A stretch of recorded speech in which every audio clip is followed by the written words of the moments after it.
Que Dios les bendiga a todos, amigos. Vamos a compartir con ustedes hoy un tema titulado ¿Cómo nos llegó la Biblia? La Biblia es palabra de Dios, pero la gente se pregunta ¿cómo llegó hasta nosotros? Y esa es la pregunta que vamos a contestar.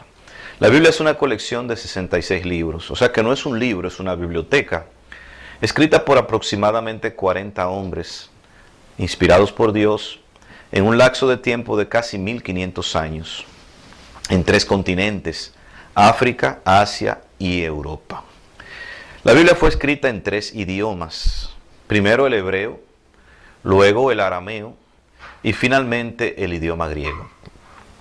Los primeros escritos de la Biblia, el Pentateuco, los primeros 5 libros, que se le atribuyen a Moisés, y no solamente esos primeros 5, sino muchos otros más, fueron escritos sobre un material que se llama papiro. El papiro es una planta acuática que se da a orillas del río Nilo y que también se da en Siria.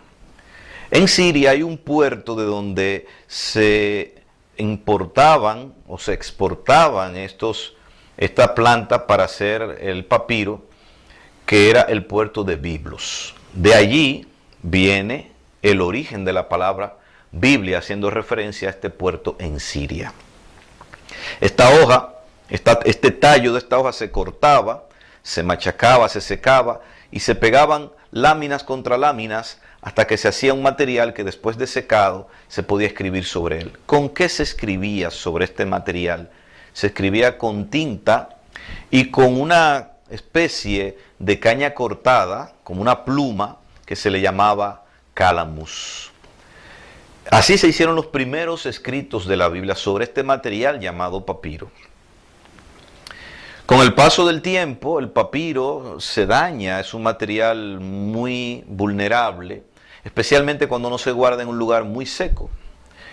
Pero el Señor proveyó los medios para que cuando un papiro sobre el cual estaba escrita su palabra se pudiera dañar, pues se hiciera una copia de ese material. Por eso, los originales no los tenemos, pero tenemos muchas copias de los originales que certifican la veracidad del original.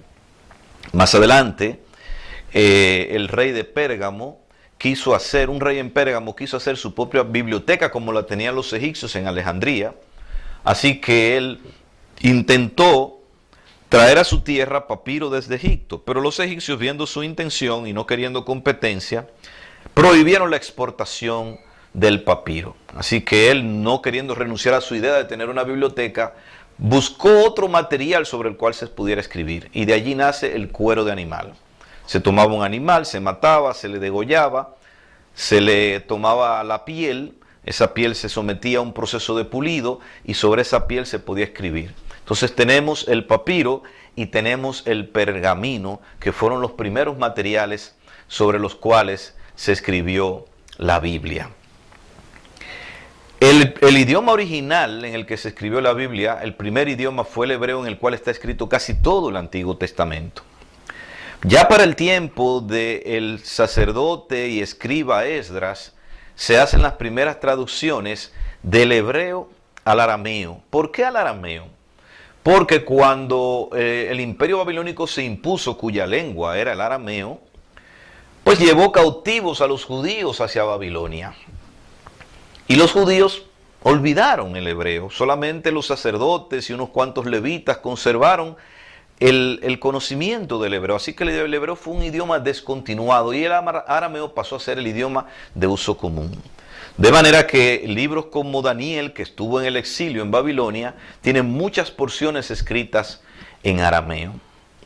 Esa Biblia, ese Antiguo Testamento escrito en hebreo y en arameo, fue traducido en el año aproximadamente 250 antes de Cristo por un grupo de 71 sabios de Israel. Hicieron una traducción del hebreo y el arameo al griego, que era el idioma de uso común. A petición de un rey que quería tener en su biblioteca esta escritura sagrada, mandó a buscar a estos sabios y hizo la traducción, la primera traducción de la Biblia a un idioma común, que fue la que se conoce como la Septuaginta o versión de los 70, haciendo alusión a los 70, realmente 71 sabios que intervinieron en ella. Cuando Cristo y los apóstoles estuvieron aquí en la tierra, esa era la versión de la Biblia que usaban. Una versión de la Biblia que había sido traducida de los idiomas originales hebreo y arameo al griego común de aquel entonces, que era el idioma de circulación global, aunque Cristo y sus apóstoles hablaban también el arameo. Ya el Nuevo Testamento, a partir del libro de Mateo, Marcos, Lucas, Juan, etc., es escrito en griego, porque ya estamos hablando no de una palabra de Dios para un pueblo en particular, sino para todas las naciones. ¿Y cuál es el idioma de circulación universal? El griego. Desde que Alejandro Magno conquistó el mundo, más de 250 años antes de Cristo, hizo del griego un idioma de imposición universal. Era el idioma de circulación universal. Al terminar el imperio de los griegos, con Alejandro y sus generales a la cabeza, y pasado los primeros siglos después de Jesucristo, pues vinieron los romanos. Ya durante el tiempo de Cristo ya los romanos eran un imperio, y el idioma de los romanos era el latín. Así que, cuando ya el Antiguo y el Nuevo Testamento están completamente escritos en hebreo, arameo y griego, entonces se hace la primera traducción de la Biblia al latín, que era el lenguaje universal para ese momento, hecha por Jerónimo, conocido como San Jerónimo, a petición del Papa Dionisio en el año 405 después de Jesucristo. Y ahí tenemos la Vulgata Latina, traducción que sirvió como versión oficial de la Iglesia Católica Romana durante más de 1000 años. Y en ese idioma, en el latín, aunque después dejó de ser el idioma universal, en ese idioma, pues la gente tenía que leer la Biblia. El que no sabía latín, pues se quedaba sin entenderla con lo que le decían los sacerdotes. Pero ya en los años 1200, 1300, empiezan a aparecer las primeras traducciones de la Biblia, por ejemplo, al inglés. Y en el año 1569, un par de monjes católicos en España, Casiodoro de Reina y Cipriano de Valera, hicieron la primera traducción de la Biblia al español, la versión Reina y Valera.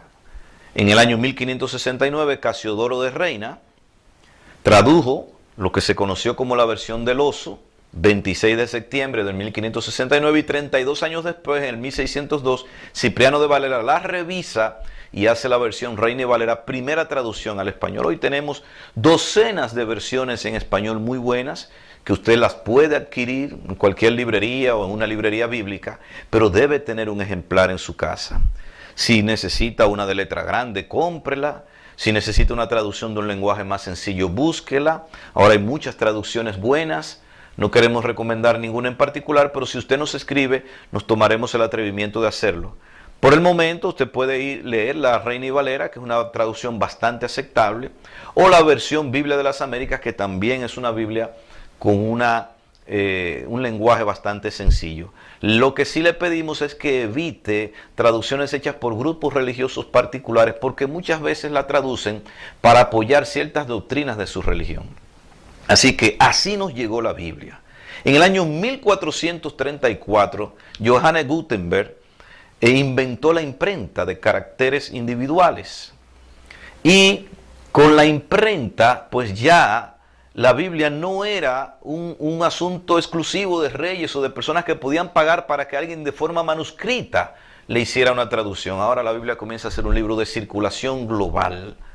Y esas primeras traducciones que hizo Gutenberg, que fue el primer libro que se imprimió en su imprenta, la Vulgata Latina de Jerónimo, esa primera impresión, todavía quedan unas pocas en el mundo, muy costosas por cierto, hasta más de $300,000 puede costar una de esas traducciones, pero ahora usted puede tener no solo una, sino muchas traducciones. Consígase una, aproveche, vaya a una biblioteca, vaya a una librería y adquiera un ejemplar de la Biblia. Y nosotros por aquí, por este canal, con la ayuda de Dios, nos comprometemos a explicarle por qué la Biblia es palabra de Dios y cómo estudiarla y entenderla, para que usted sienta el placer y el gozo, como dice Nehemías 8, de leer y estudiar y entender la palabra. Que Dios les bendiga a todos.